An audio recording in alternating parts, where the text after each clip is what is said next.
ॐ सह सहना भवतु सहनौ भुनक्तु सह वीर्यङ्करवावहै तेजस्विनावधीतमस्तु मा विद्विषावहै। ॐ शान्ति शान्ति शान्तिः। श्रुतिस्मृतिपुराणानाम् आलयं करुणालयं नमामि भगवत्पादं शङ्करं लोकशङ्करं। शङ्करं शङ्कराचार्यं केशवं बादरायणं सूत्रभाष्यकृतौ वन्दे भगवन्तो पुनः पुनः। ईश्वरो गुरुरात्मेति मूर्ति भेदविभागिने व्योमवद्व्याप्तदेहाय दक्षिणामूर्तये नमः। ॐ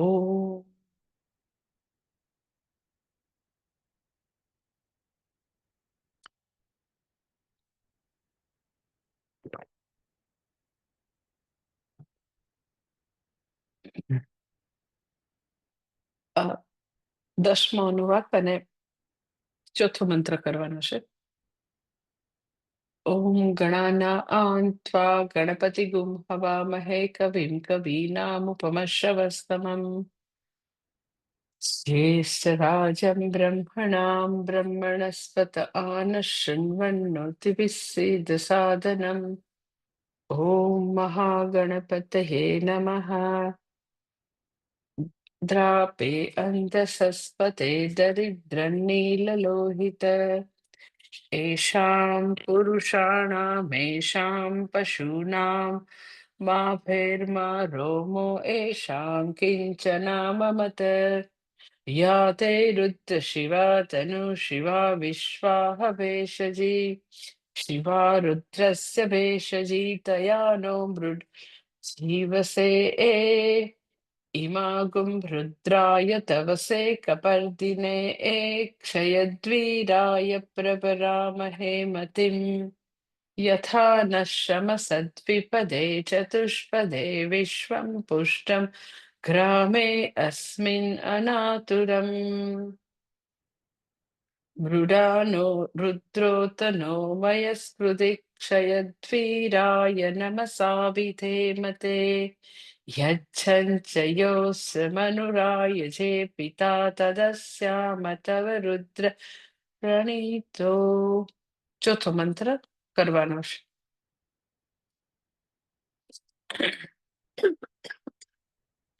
ગઈ વખતે આપણે જોયું હતું કે ત્રીજા અને ચોથા મંત્રનો ધ્યાન શ્લોક અને ફલશ્રુતિ બંનેની સમાન છે.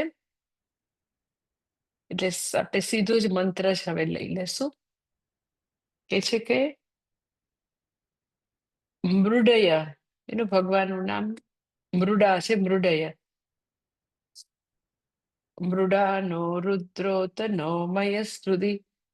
તો મૃડય એટલે ભગવાન તમે અમને સુખી કરો, પૂર્ણ સુખ આપો અમને.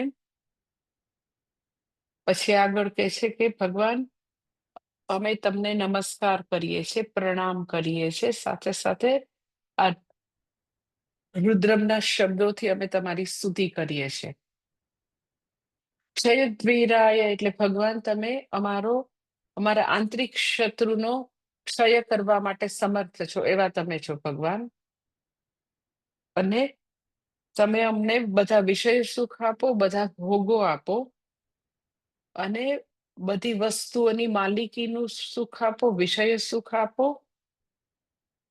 અને અલ્ટિમેટલી અમને લોકોને મોક્ષ અર્થાત સ્વરૂપ સુખ પણ આપો, જે અમારા પૂર્વજ મનુએ પણ આપની કૃપાથી પ્રાપ્ત કરેલ એ બધું તમે અમને આપો. એટલે ભગવાન તમે અમને મૃડય એટલે ભગવાન તમે અમને પૂર્ણ સુખ આપો.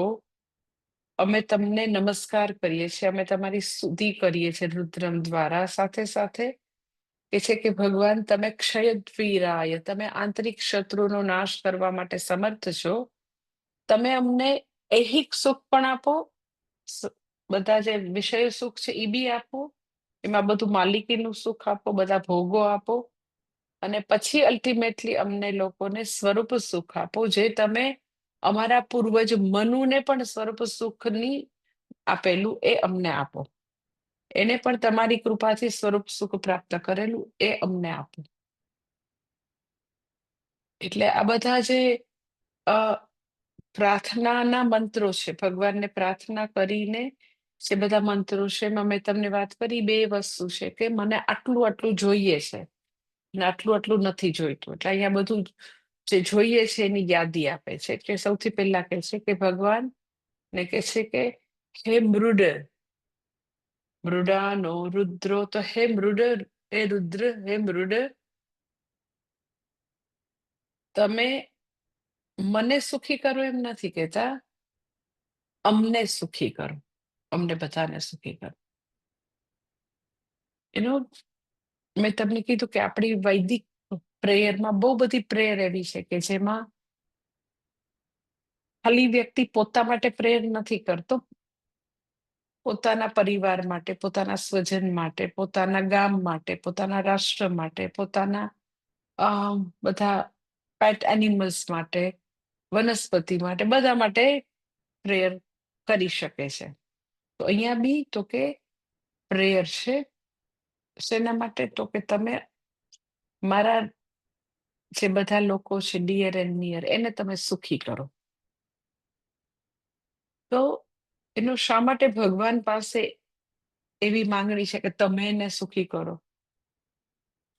તો એટલા માટે માંગે છે. એનું રુદ્રમાં એકદમ સરસ પ્રેયર છે આ મંત્રમાં, ચોથા મંત્રમાં, કે એસેસ તમે મને પૂછો તો કોઈ વ્યક્તિ ચાહે કે હું મારા દીકરાને સુખી કરી દઉં, મારી પતિ કે પત્નીને સુખી કરી દઉં, મારા માતા પિતાને સુખી કરી દઉં, તો એમ પૂછો તો ગમે એટલું તમે કરો તો કોઈને સુખી કરી શકાતા નથી.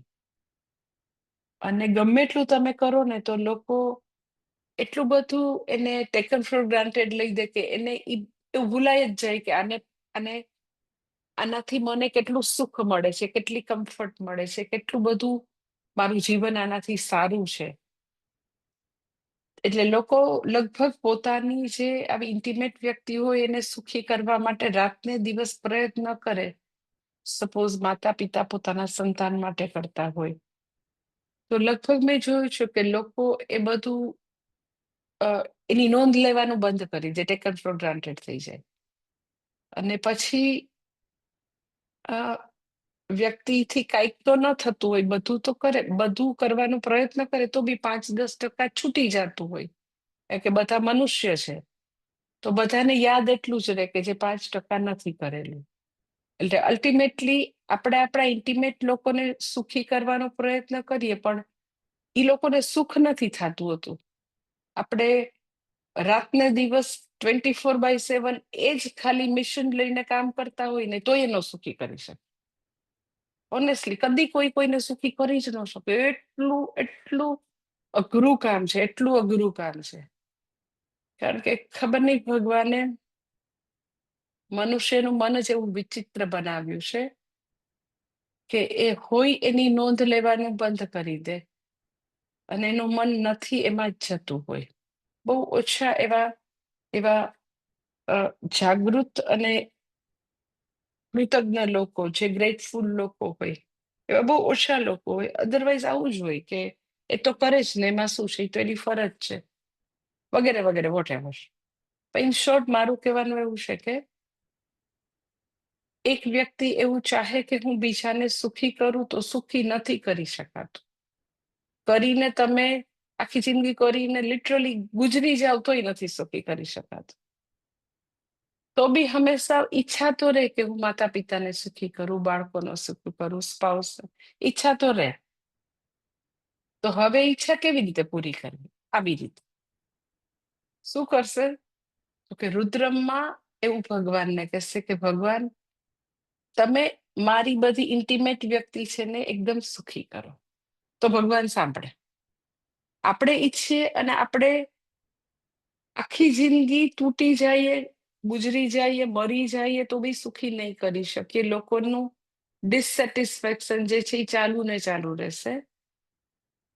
પણ પ્રેયરથી જ થશે કે વ્યક્તિ રોજે ભગવાનને, શિવજીને રુદ્રી કરે ત્યારે એવી પ્રેયર રોજ કરે. હા, કે મૃડાનો રુદ્રો તનો મયસ્કૃતિ, કે ભગવાન મારી પ્રિય વ્યક્તિઓ, આપણને જેની બી ઈચ્છા હોય એને ભગવાન તમે સુખ આપો. તો ભગવાનનું તો એ વચન છે, આપણે જે માંગીએ એ આપે. એટલે આવી રીતે ભગવાનને બીજાને સુખી કરવા માટે પ્રાર્થના કરી શકાય. આપણે મેળે સુખી એટલે નથી કરી શકતા કે લોકોની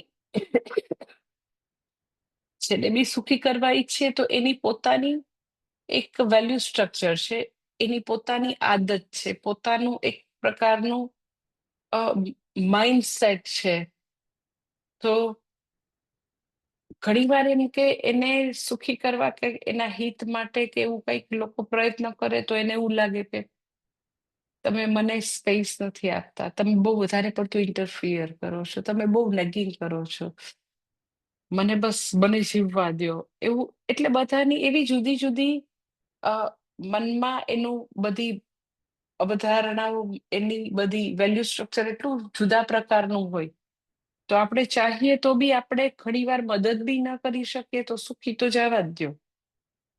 છતાં બી આપણને એવી ઈચ્છા હોય કે આપણી પ્રિય વ્યક્તિઓ સુખી થાય, તો આ પ્રેયર કરી શકાય. આ મંત્ર જે છે એના માટે છે કે મારી વ્યક્તિઓ જે છે ભગવાન તમે એને સુખી બનાવો. પછી આગળ કે છે ન મય કૃતિ, કે ભગવાન તમે અમને પૂર્ણ સુખ, અનંત સુખ આપવાની કૃપા કરો. પૂર્ણ સુખ કે અનંત સુખ કે મોક્ષ ક્યારે મળે? તો કે રિલેટિવલી વ્યક્તિ સુખી હોય પછી પૂર્ણ સુખ પ્રાપ્ત કરી શકે. કર્મયોગના જીવનથી, ભક્તિથી વ્યક્તિ જે છે એ સાપેક્ષિક રીતે સુખ પ્રાપ્ત કરે અને પછીથી એવું કહી શકાય કે એ મોક્ષ પ્રાપ્ત કરવા માટે એલિજિબલ બને, ક્વોલિફિકેશન પ્રાપ્ત કરે. એટલે મને અનંત સુખ આપો, અમને બધાને પૂર્ણ કે અનંત સુખ આપો, એવું કહેવાનો તાત્પર્ય છે કે પહેલા અમને લોકોને આવી રીતે અમે ક્લીન વેલ્યુ બેઝ લાઈફ જીવીએ, કર્તવ્ય પરાયણતાની લાઈફ જીવીએ, ભક્તિવાળી લાઈફ જીવીએ, જેથી અંતઃકરણ શુદ્ધ થાય અને પછી અમે બધા મોક્ષ માટે અર્થાત આત્મજ્ઞાન માટે શ્રવણ મનનનો પ્રયાસ કરીએ અને અલ્ટિમેટલી સ્વરૂપ સુખ પ્રાપ્ત કરી શકીએ. હવે કોઈને વિચાર આવે કે તમે ભગવાન પાસેથી એવું માંગો, તમારા ઇન્ટિમેટ લોકો, તમારા કુટુંબના લોકો માટે કે ભગવાન તમે અમને સાપેક્ષિક સુખ આપો અને સાથે સાથે પછીથી અનંત સુખ આપો. તો તમે એમ કહો પણ તમે જેના માટે પ્રેયર કરો છો ઈ લોકોનું જીવન તો શુદ્ધ નથી, ઈ લોકો તો એના જિંદગીમાં બહુ બધા પાપ કર્યા છે, તો ભગવાન એને અનંત સુખ કેવી રીતે આપે? આપણને વિચાર આવે ને કે તમે તમારા માટે પ્રેયર કરો, તમે પોતે શુદ્ધ જીવન જીવો અને પછીથી અલ્ટિમેટલી મોક્ષ સુખ પ્રાપ્ત કરો તો સમજી શકાય. પણ તમે જેના માટે પ્રાર્થના કરો છો એને તો બહુ બધા પાપ કર્યા છે, તો એને કેવી રીતે ભગવાન મોક્ષ સુખ આપે? માંગો એટલે થોડા ને આપી દે ભગવાન. એનો જવાબ એવો છે કે ભગવાન જે છે એનું અહીંયા નામ છે ક્ષયદ્વીરાય નમસા વિધે મતે, કે લોકોના પાપોનો ક્ષય કરવામાં વીર છો તમે. ક્ષયદ્વીરાય, ક્ષય કરવા માટે, લોકોના પાપોનો નાશ કરવા માટે તમે મહાસમર્થ છો.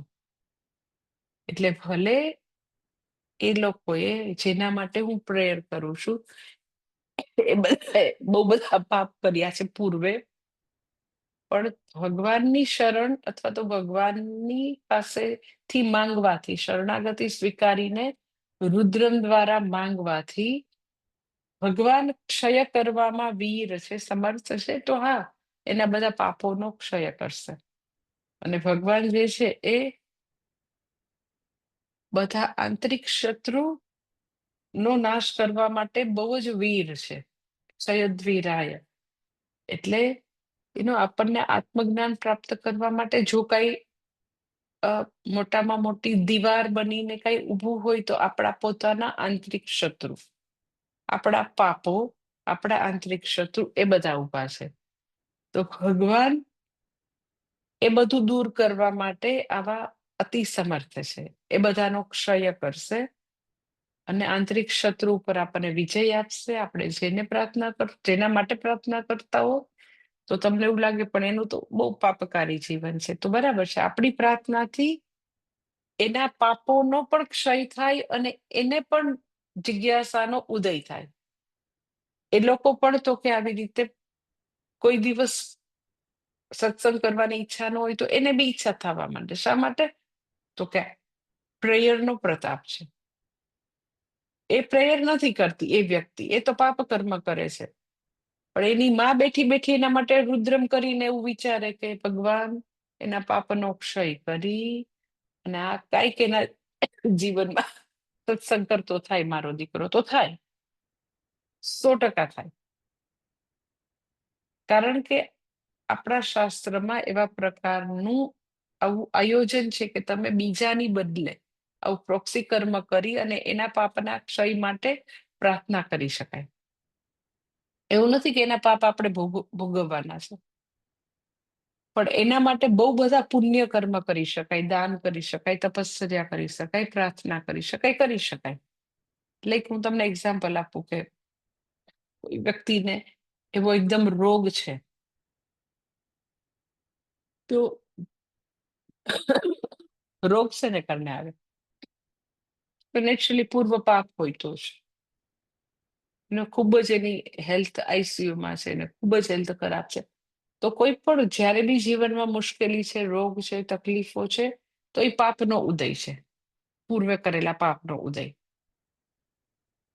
તો હવે આપણે એના માટે આશ્રમમાં મહામૃત્યુંજયના જાપ કરાવીએ છીએ. એ શું છે? મૃત્યુંજયના જાપથી એના પાપનો ક્ષય થાય. એટલે એના પાપ કોઈ લઈ નથી લેતું, પણ ભગવાનને, શિવજીને એવી વિનંતી છે કે ભગવાન એને તમે ઓછી પીડા આપો, ઓછી તકલીફ આપો, એના પાપનો ક્ષય કરો અને એ શ્રવણ મનન કરી શકે એવા પ્રકારનું એને સરસ મજાનું આરોગ્ય આપો, એવી માનસિકતા આપો કે કરી શકે. એટલે ભલે કોઈએ પાપ કરેલા છે, પણ એના માટે એની ઘરની વ્યક્તિ, એની પ્રિય વ્યક્તિઓ એના માટે પ્રેયર કરે તો 100% અસર આવે. એટલે મને યાદ છે આપણા રાજકોટમાં પંડિતજી હતા ને, વ્રજલાલ શાસ્ત્રી, તો શાસ્ત્રીજી હંમેશા એવું કહેતા, ત્યારે મને આમ સમજાતું નહોતું. એવું કે એમ કે અમે લોકો બ્રાહ્મણો બીજા માટે કરીએ ને પ્રેયર, એની કરતા એમ કે ધારો કે દીકરો માંદો છે તો માં કરે ને તો કરંટ વધારે લાગે. કરંટ એટલે શું હશે મને સમજાય ને, આ શું કે છે?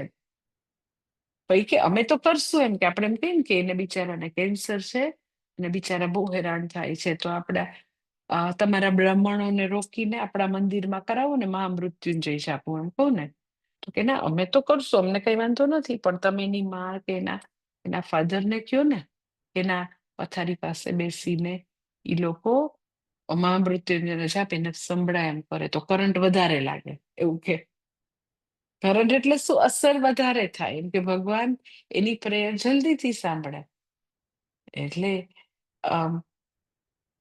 ભલે પાપ છે, પાપને કારણે રોગ છે, પણ પાપનો ક્ષય જે છે એ તો કે ભગવાનનું શરણ, ભગવાનની પાસે આવી રીતે માંગવાથી થઈ શકે. કારણ કે ભગવાન ક્ષયદ્વીરાય છે, એટલે કે છે ભગવાન તમે આવા બધા પાપોનો ક્ષય કરવા માટે ખૂબ જ સમર્થ છો. અને પછી કહે છે આગળ, નહ પિતા મનુહ આજે અમારા જે પૂર્વજો જે છે મનુ, એને પણ તમારી કૃપાથી બધા જ પ્રકારનું સુખ પ્રાપ્ત કરેલું હતું. એટલે આપણા બધાના પૂર્વજ છે એ મનુ છે. એટલે માનવ શબ્દ જે છે એ મનુ ઉપરથી આવેલો છે, મનુ. અને મનુ જે છે એ કોઈ વ્યક્તિનું નામ નથી, મનુ છે એ પોઝિશન છે. જેમ ઇન્દ્ર કોઈ વ્યક્તિનું નામ નથી, યમ કોઈ વ્યક્તિનું નામ નથી, પોઝિશન છે. અને એ પોઝિશન ઉપર કોઈ પણ મનુષ્ય પહોંચી શકે, કોઈ પણ જીવ જે છે એ પહોંચી શકે. એને મનુષ્ય જન્મ મળે તો એવા એવા તપસ્યા, એવા એવા પ્રકારના મંત્ર જાપ કે જે રિચ્યુઅલ્સ કરવાના હોય કરીને એ લોકો યમ બી બની યામ્ય પદ બી પ્રાપ્ત કરી શકે, ઇન્દ્ર પદ બી પ્રાપ્ત કરી શકે, બ્રહ્માજીનું પદ પણ પ્રાપ્ત કરી શકે, મનુ પણ બની શકે. મનુ છે એ પોઝિશન છે. એટલે દરેક કલ્પમાં આવી રીતે ધર્મ માટે શાસન કરતા જે છે એ દરેક કલ્પમાં નવા નવા મનુ આવે. જેમ દરેક કલ્પમાં કેમ નવા નવા ઇન્દ્ર હોય, એવી રીતે દરેક કલ્પના મનુ જુદા હોય, દરેક કલ્પના યમદેવતા જુદા હોય. પણ ધર્મ ના શાસન કરતા છે એને મનુ કહેવાય. એટલે મનુ જે છે, મનુ એટલે જે વિચારશીલ છે, ચિંતનશીલ હોય એને મનુ કહેવાય. અને મનુના વંશજ એ માનવો. એટલે આપણા બધાના પિતા જે છે, આપણા વૈદિક સનાતન ધર્મમાં આપણા બધાના પિતા છે એ મનુ છે. ધારો કે ડાર્વિનની થિયરીમાં ડાર્વિન એમ કે આપણે તો બધા વાંદરાના વંશજ છે. તો તમારે કેવું કે તમે હસો, અમે નહીં, અમે બધા મનુના વંશજ છીએ. આપણા બધા ડાર્વિનની થિયરી જે છે એ પ્રમાણે આપણે માનતા નથી સનાતન ધર્મમાં આપણા બધાના તો કે આવી રીતે પિતા છે એ મનુ છે. એટલે મનુ ગોત્રમ અપત્યમ માનવ, મનુ ગોત્રમાંથી જન્મેલા છે એ માનવ. અને અત્યારના જે મનુ જે છે, દરેક કલ્પના મનુનું નામ હોય. એટલે જયારે કોઈ પણ પૂજામાં પેલું સંકલ્પ કરાવે તો વૈવસ્વત મન્વાંતરે એવું તમે સાંભળ્યું હશે. એટલે અત્યારના મનુ છે એનું નામ વૈવસ્વત છે. એટલે અહીંયા આગળ એવી પ્રેયર છે કે તમે અમારા પિતાજી મનુ જે છે ભગવાન, એ ભગવાન સદાશિવ, તમે અમારા પૂર્વજ મનુને પણ બ્લેસિંગ આપેલા છે. એ પણ તમારી કૃપાથી બધા દુન્યવી સુખ, વિષય સુખ પણ પ્રાપ્ત કરેલા છે. અને પછી એમણે સ્વરૂપ સુખ પણ પ્રાપ્ત કરેલું છે. તો અમને પણ અમારા પૂર્વજની જેમ, મનુ મહારાજની જેમ, અમને પણ તમે વિષય સુખ પણ આપો, દુન્યવી બધું ભોગ પણ આપો, અને અલ્ટિમેટલી અમને મોક્ષ સુખ પણ આપો. એવી અહીંયા પ્રાર્થના છે. અને પછી આગળ પાંચમા મંત્રમાં કહે છે,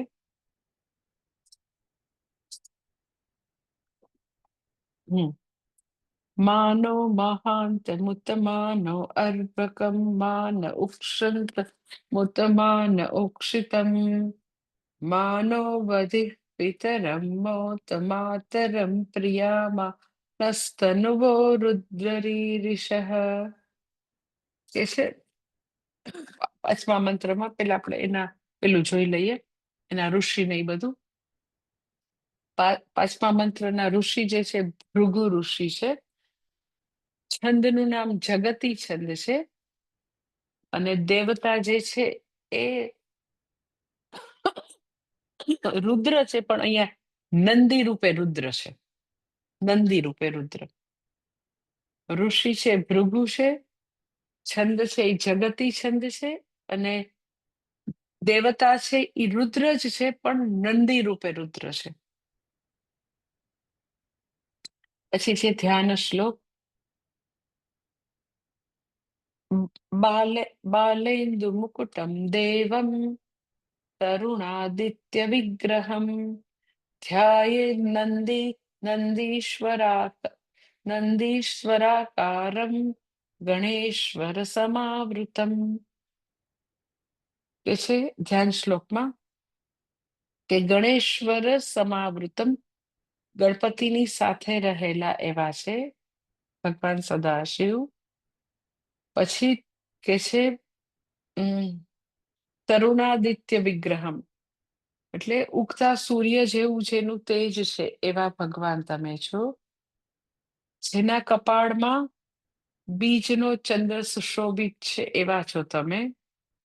અને એવા નંદી રૂપે રહેલા ભગવાન સદાશિવ અમે તમારું ધ્યાન કરીએ છીએ, જે ગણપતિ સાથે રહેલા છે, જે એવા દિવ્ય સ્વરૂપ છે એવા છો તમે, ઉગતા સૂર્ય છે એવા તેજસ્વી છો, સાથે સાથે તમારા કપાળમાં બીજનો ચંદ્ર સુશોભિત છે, એવા નંદીરૂપ એવા ભગવાન સદાશિવ અમે તમારું ધ્યાન કરીએ છીએ.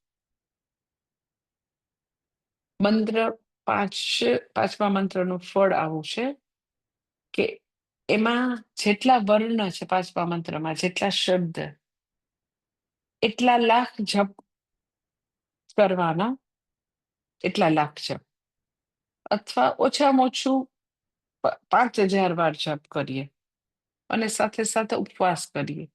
5000 વાર જપ કરીએ અને ઉપવાસ કરીએ તો આ મંત્રનું ફળ એવું છે કે વ્યક્તિને મનની શાંતિ પ્રાપ્ત થાય. અમુક લોકો જે છે ઘરમાં અમુક એવા બનાવ બન્યા હોય, ઓર કોઈ બી કારણોસર એ વ્યક્તિ જે છે એ ખૂબ જ અશાંત હોય, એકદમ જ ઉદ્વિગ્ન જ રહેતી હોય, એવા બનાવ બનેલા હોય, અથવા તો એવા પ્રકારના એના ગ્રહો હોય કે વ્યક્તિ એટલી બધી અશાંત હોય, તો આ મંત્રનું ફળ આવું સરસ છે કે વ્યક્તિનું મન શાંત થાય. અમુક લોકોને તમને ખ્યાલ છે કે એવા પ્રકારની મનના કંઈક રોગ હોય, મેન્ટલી ઇલ હોય, અને એટલે ઉદ્વિગ્ન હોય, ડિપ્રેશનમાં હોય, એકદમ ફ્રસ્ટ્રેટ હોય, લાઈફમાંથી રસ જતો રહ્યો હોય, અને એ લોકો હમણાં કોઈ મને વાત કરતું હતું કે એકદમ જ એમ કે એને સ્યુસાઇડના એટેમ્પના જ વિચાર આવ્યા કરે કે મને મરી જાઉં છું, એટલે મને એટલું બધું અશાંત હોય. એટલે આ મંત્રનો જાપ જે છે એવી વ્યક્તિએ કરવો જોઈએ કે જેનું મન ખૂબ ઉદ્વિગ્ન રહે, બહુ અશાંત રહે, અને ડિપ્રેશનમાં હોય, મનોરોગ હોય, તો મનની શાંતિ પ્રાપ્ત થાય. પાંચમા મંત્રથી 5000 વાર કરવો પડે મંત્ર, અથવા મંત્રના જેટલા શબ્દ છે એટલા લાખ વાર, અને એ ઉપવાસ કરીને. હવે મંત્ર જે છે એનું ભાષાંતર જોઈ લઈએ. મંત્ર જે છે એમાં કે છે કે અર્ભકમ, કે ભગવાન હે ભગવાન સદાશિવ, હે રુદ્ર ભગવાન, તમે અમારા બધા જની, અમારા સમગ્ર કુટુંબની તમે રક્ષા કરો, અને એને આવું ન કરો, એનો તમે વધ ન કરો, એને તમે ઈજા ન પહોંચાડો, એને પીડા ના આપો. કોને? તો કે જો અમારા ઘરમાં વડીલો હોય ને, માતા પિતા, દાદા દાદી, એને નહીં કરો. પછી ઘરમાં દીકરા દીકરી હોય, યુવાનો, તો એને તમે પીડા ના આપો, એનો વધ ન કરો, એને કોઈ પણ પ્રકારે પરેશાન ન કરો. પછી શિશુ હોય એનું ન કરો, બાળકોનું. અને ચોથું, ગર્ભસ્થ શિશુ, ન તો દાદા દાદી, માતા પિતા, ન તો યુવાનો, ન તો બાળકો, ન તો ગર્ભસ્થ શિશુ, બધાની તમે કોઈને પણ વધ ન કરો, કોઈને પણ પીડા ના આપો. એટલે અહીંયા આગળ આ જે પાંચમો મંત્ર જે છે એમાં આવું ન કરો એ વધારે છે કરો કરતા. આગળ આવું કરો ની પ્રાર્થના છે, અહીંયા આવું ન કરો ની પ્રાર્થના છે. એટલે સૌથી પહેલું કે છે કે અમારા ઘરમાં જે બધા વડીલો છે, જે સાધુ પુરુષો છે, જે સારું જીવન જીવે છે, એવા બિચારા વડીલો જે છે એને તમે પીડા ના આપો. એટલે તમે જોયું હશે ઘરમાં ઘણાના ફેમિલીમાં વડીલો હોય ને, તો બિચારા આખી જિંદગી એટલું સરસ રીતે જિંદગી જીવ્યા હોય, આખા કુટુંબ માટે કર્યું હોય, પણ પાછળની ઉંમરમાં એમ કે જ્યારે ખરેખર આમ થોડું બી આમ બધી જવાબદારી ઓછી થાય, બિચારા ઉપર બહુ જવાબદારી ઓછી થાય, ત્યાં એને કેન્સર આવી જાય, પછી તો કે એને કંઈક એવું ભયંકર પેરાલિસિસ નો એટેક આવી જાય, અલ્ઝાઇમર આવી જાય, ભૂલી જાય બધું. આમ બિચારાએ આખી જિંદગી એકદમ સરસ પરિશ્રમની કરી હોય, એટલું બધું એને પરિશ્રમ કરવો પડ્યો હોય, કારણ કે ઘરની એવી હાલત હોય, એવી ખરાબ સ્થિતિ હોય. પછી દીકરા દીકરીને હંમેશા એવું થાય કે એનો એ લોકો બિચારાએ એટલો બધો પરિશ્રમ ને સંઘર્ષનું જિંદગી જીવી છે, અને પછી આમ કે દીકરા દીકરીઓ સરસ પોઝિશનમાં પહોંચી ગયા હોય અને ખૂબ સારું કમાતા હોય, પૈસા સારા હોય, તો એટલા બિચારા વડીલો એવા સારા હોય ને, પણ પછી એને રોગ આવી જાય. મેં એવા ઘણા જોયા છે કે બિચારાને અ એકદમ જ આપણી નજીકની વ્યક્તિ, મને ખ્યાલ છે, તો એને પેરાલિસિસ થઈ ગયો. અને પાછું પેરાલિસિસમાં એવું નહીં કે ચલો 1 વર્ષમાં 6 મહિનામાં એ જતા રહ્યા. કેટલા આમ બિચારા 10-10 વર્ષ સુધી બેડ રિડન રહ્યા હોય ને એટલા હેરાન થતા હોય, અને ફેમિલી વાળા બધાને એવું થાય કે બિચારાએ એટલું કર્યું ને હવે એને થોડું આમ શાંતિથી બધું લીલી વાડી જોવાનું અને એકદમ જ આમ રિલેક્સ થઈને રહેવાનું હતું. અત્યાર સુધી તો એને મહેનત કરી, તો અત્યારે બિચારા એમ કે આવી રીતે બેડમાં આવી ગયા એમ. એટલે એ બધાને એમ કે જે બી ઘરમાં એકદમ સારું વાતાવરણ હોય ને, એ બધાને એવું થાય કે અમે અમારા દાદા દાદી અને મા બાપને હવે એમ કે એકદમ સારી રીતે રાખીએ. અને ત્યારે એ લોકો માંદા પડી જાય, એટલે પેલી પ્રેયર વડીલો માટે છે, દાદા દાદી માટે, કે ભગવાન એ લોકોને ઈજા ના પહોંચાડો, એને પીડા ના આપો તમે. એટલે એકચ્યુઅલી લોકો સીધા એટેક આવીને જતા રહે તો કઈ વાંધો નથી, પણ જ્યારે બધા સંજોગો એકદમ અનુકૂળ થાય ત્યારે એ કઈ માણી ન શકે એવું નહીં કરતા. એ લોકોને તમે ઈજા નહીં પહોંચાડતા. પછી બીજી પ્રેયર છે કે હે ભગવાન, તમે અમારા ઘરમાં જે યુવાનો છે, શીલવાન શીલવાન છે, વિવેકી છે, અમારા વંશને આગળ વધારનાર છે, તો એને તમે મારી નહીં નાખતા, એનો વધ નહીં કરતા. તમે એમ કોઈ એનો વધ કરે ભગવાન. એ બી મેં જોયું છે એનો કે આપણા જ આમ સાધકોના ગ્રુપમાં 3 થી 4 એવા હું કુટુંબ જાણું છું કે જેમાં 25 થી 30 વર્ષના યુવાન દીકરા દીકરી ચાલ્યા ગયા હોય, કે જે લોકો વંશને આગળ વધારનાર છે, શીલવાન છે, વિવેકી છે, એકદમ આવું શુદ્ધ નીતિ વાળું જીવન જીવનારા છે બિચારા, તો 25 વર્ષે 30 વર્ષે ભગવાને એનો વધ કરી નાખ્યો હોય. એટલે તમને એ સમજાય છે કે રુદ્રમની પ્રેયર કેટલી મહાન છે, કેટલી પાવરફુલ છે, અને એમાં આપણને આપણી જિંદગીમાં જે કાંઈ જોઈએ એ બધું વીણી વીણી વીણી બધું ભગવાન અહીં આપ્યું છે. તો એ લોકોને પ્રાર્થના નથી કરવી, શું કરવું? એક ખાલી I tell you, it will take only 20 minutes, તો બી લોકો નથી કરવું.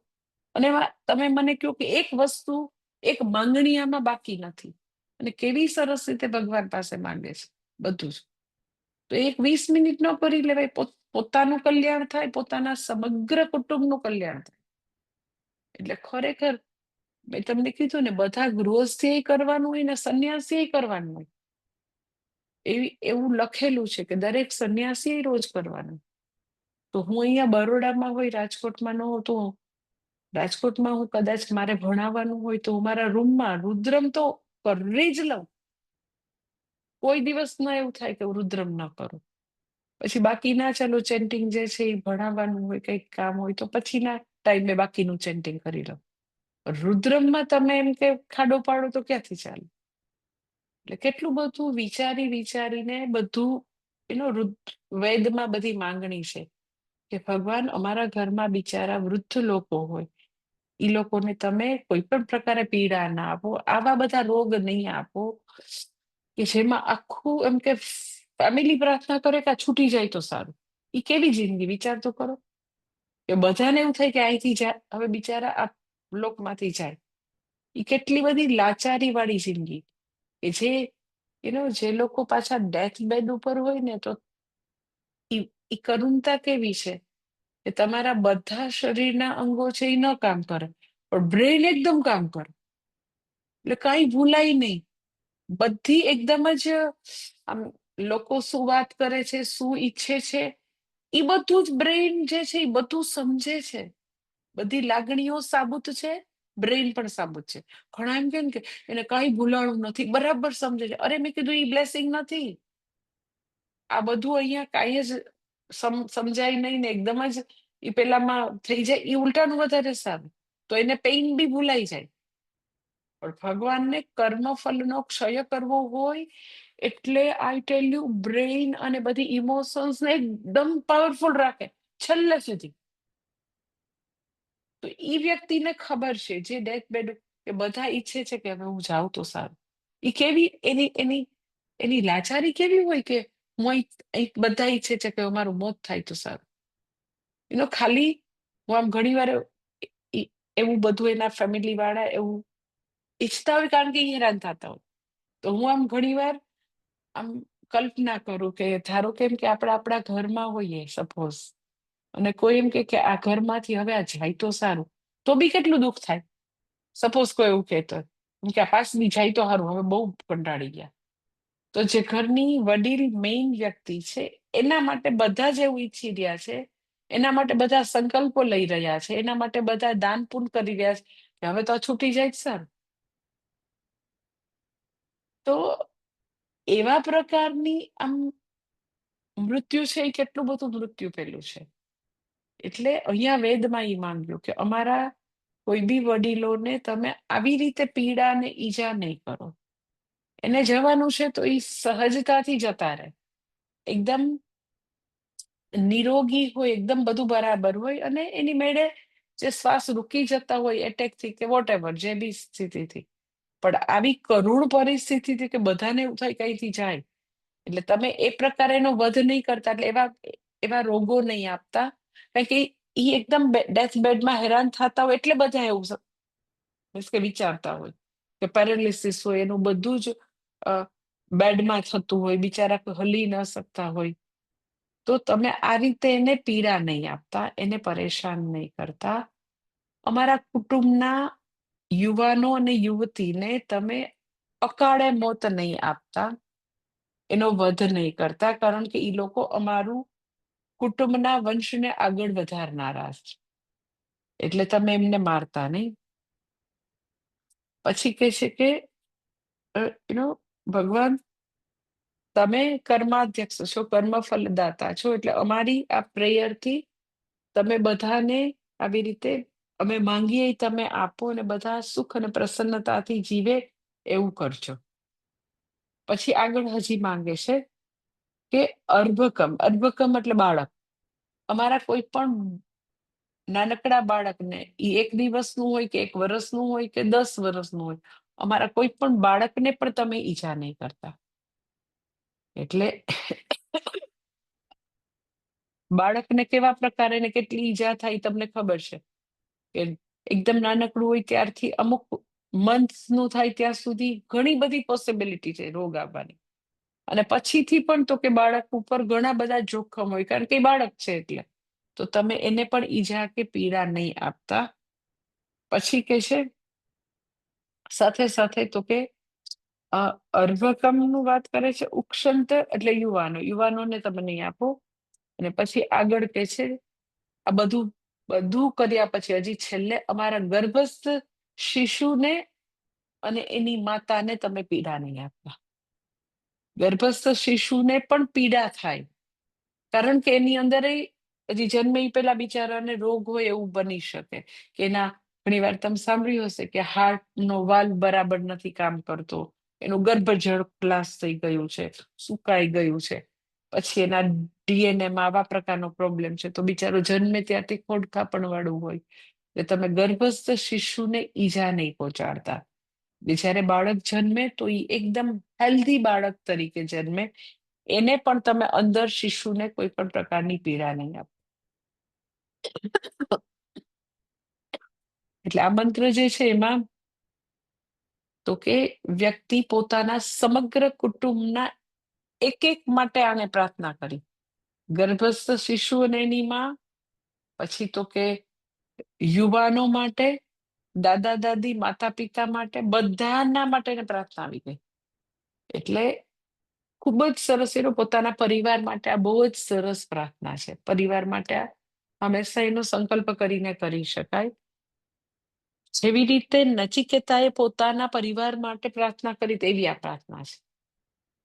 જ્યારે યમરાજા એને કહે છે કે તું 3 વરદાન માંગી લે, તો સૌથી પહેલું વરદાન ઈ માંગે છે કે હું જ્યારે અહીંયા આવ્યો તમારી પાસે યમલોકમાં, તો પાછળથી મારા પિતા મારા માટે બહુ જ સંતાપ કરતા હશે એવું મને ખબર છે, કારણ કે એને મારા માટે બહુ પ્રેમ છે. તો મારા પિતા જે છે સુમનસ્યા, એકદમ પ્રસન્ન થાય, શાંત બને, સ્વસ્થ રહે એવું તમે કરજો. એટલે દરેક વ્યક્તિએ પહેલી પ્રાર્થના પોતાના ફર્સ્ટ ફેમિલી માટે આવી કરવી જોઈએ. પોતા માટે તો છે જ, પણ ફર્સ્ટ ફેમિલીની સુખાકારી માટે આ પ્રાર્થના છે. એનો નચિકેતાને તો વરદાન માંગવાનું કીધું અને એને વરદાનના રૂપમાં આ માંગે છે. આપણને તો આવી રુદ્રી જેવું વરદાન આપેલું છે કે તમે રુદ્રીમાં રોજ માંગો ને, તો ભગવાન કે હું તો આપું. રોજે મનમાં આ તમે અનુવાદ કરો તો તમે આવા પ્રકારનો સંકલ્પ કરીને અનુવાદ કરી શકો કે મારા સમગ્ર કુટુંબના હિત માટે હું આ પ્રેયર કરું છું. તમે કુટુંબના દરેકની આવી રીતે એની પીડાઓને તમે પીડાઓ લઈ લેજો. એને પીડાઓ નહીં આપતા, એનો વધ નહીં કરતા, એને મારી નહીં નાખતા, એને રોગ નહીં આપતા, એને પીડા નહીં આપતા. એટલે આખું જે છે, આખો મંત્ર જે છે, મેં તમને કીધું કે આવું આવું ન કરો એના માટેની પ્રેયર છે 5મા મંત્રમાં. અને ભગવાન જે છે એ મેં તમને કીધું એમ ડેફિનેટલી એવી પ્રેયર સાંભળતો હોય છે. આપણો સંકલ્પ હોવો જોઈએ. પછી છે 6થો મંત્ર.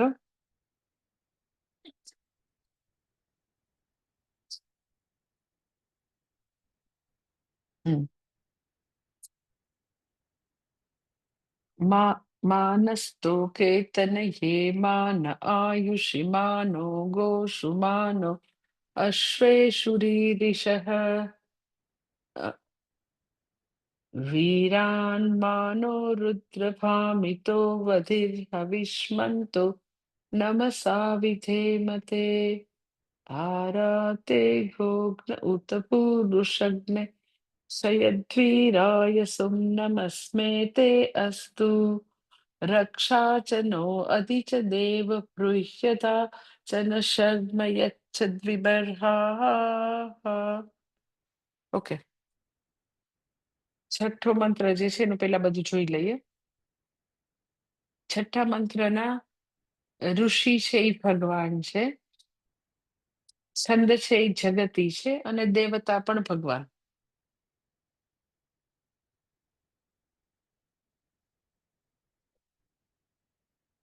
ધ્યાન શ્લોક એને જોઈ લે.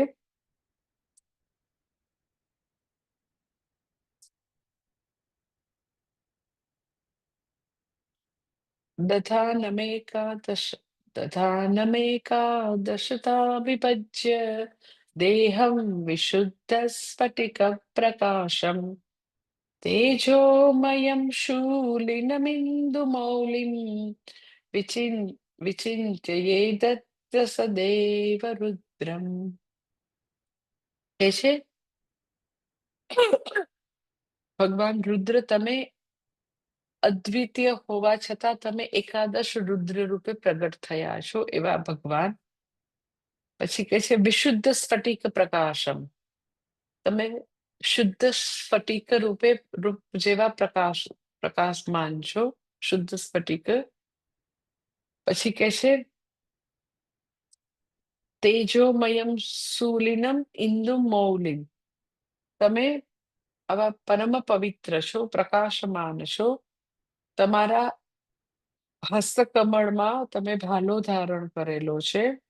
પછી ઇન્દુ મૌલિમ, તમે તમારી જટામાં ચંદ્રમાને ધારણ કરેલ છે. એવા ભગવાન રુદ્રનું હું ધ્યાન કરું છું. તમે અદ્વિતીય હોવા છતાં એકાદશ રુદ્ર રૂપે પ્રગટ થયા છો. તમે શુદ્ધ સ્ફટિક જેવા નિર્મળ અને પ્રકાશિત છો, પવિત્ર છો, પરમ પવિત્ર અને પ્રકાશમાન છો. તમે તમારી જટામાં ચંદ્રમા ધારણ કરેલ છે, તમારા હસ્તકમલમાં ભાલો છે, એવા ભગવાન શ્રી રુદ્રનું હું ધ્યાન કરું છું. પછી આગળ કહે છે, અરે મંત્રનું ફળ જોઈએ. મંત્રનું ફળ જે છે એ એવું છે કે આ મંત્ર જે છે એનો જાપ કરવાથી અત્યારે જે ભગવાનનું રૂપ જે છે એ કેવું છે, તો કે ભગવાને ભાલો ધારણ કરેલો છે, શૂલધારી, ભગવાન સદાશિવ શૂલધારી ભાલો ધારણ કરેલ છે, અને એવા રુદ્ર રૂપ ભગવાન જે છે એનું ધ્યાન છે અહીંયા. તો ભગવાન અત્યારે છે અહીંયા આગળ છઠ્ઠા મંત્રમાં રૂપ જે છે એ ભગવાનનું ખૂબ જ સૌમ્ય રૂપ નથી, પણ ભગવાન આંતરિક અને બાહ્ય શત્રુ જે છે એનો નાશ કરવા વાળું ભગવાનનું રૂપ છે. અત્યારે આવા બધા આયુધો ધારણ કરીને ઊભા છે, આપણો નાશ કરવા માટે નથી, પણ આપણા આંતરિક અને બાહ્ય શત્રુનો નાશ કરવા માટે છે. એટલે નિયમ એવો છે કે જ્યારે બી ભગવાનનું શસ્ત્રધારી રૂપનું વર્ણન હોય ને, ત્યારે ભગવાન જે છે એ સૌમ્ય રૂપનો હોય, કારણ કે શત્રુના નાશ કરવા માટે ભગવાન તત્પર છે, બાહ્ય આંતરિક શત્રુ આપણા. એટલે આમ બી એવું છે, યથા લોકે તથા શાસ્ત્રે. શાસ્ત્રમાં એવું છે કે જ્યારે ભગવાન બધા આયુધો ધારણ કરીને આવે એવું રૂપ છે, તો તમારે માની લેવાનું કે રૂપ ભગવાન બધા રાક્ષસોનો નાશ કરવા માટે આવ્યા છે. લાઈક કે હિરણ્યકશ્યપનો નાશ કરવા ભગવાન આવ્યો હોય તો એકદમ બંસીધર મુરલી મનોહર એવું રૂપ ન હોય, સૌમ્ય રૂપ ન હોય. કેવું હોય? તો કે નેચરલી આવું હિરણ્યકશ્યપને મારવા માટે તો કે ભગવાનનું આવું નૃસિંહ અવતાર હોય. તો નૃસિંહ અવતાર જે છે સૌમ્ય તો ન જ હોય ને, શત્રુનો નાશ કરવા માટે કેવું હોય? રાક્ષસનો નાશ કરવા માટે એવું જ હોય ને. એટલે યથા લોકે તથા શાસ્ત્રે, એટલે જેવી રીતે શાસ્ત્રમાં છે કે જ્યારે ભગવાન શત્રુ નાશ કરે તો સૌમ્ય ન હોય, તો યથા લોકે, લોકમાં પણ એવું જ છે કે તમે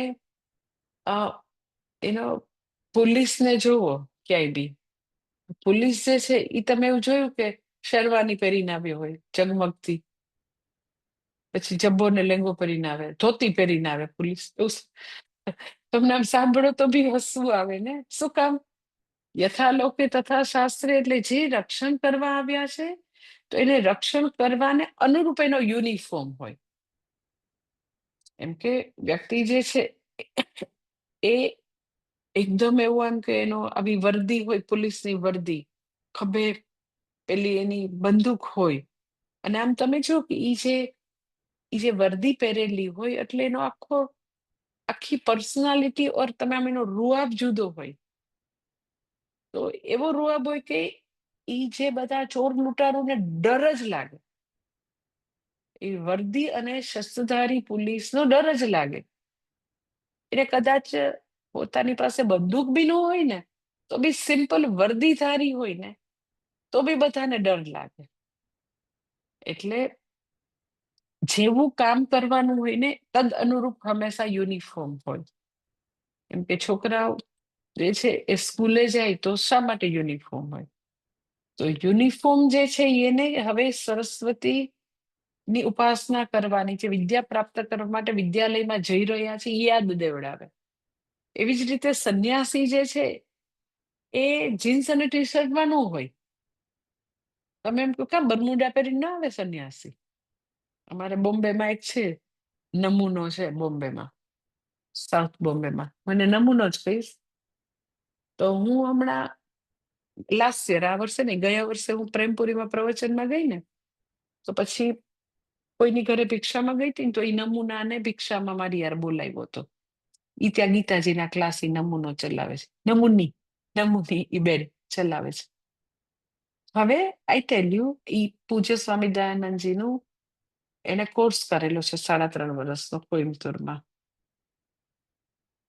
અને બેસિકલી શી ઇઝ બ્રિલિયન્ટ.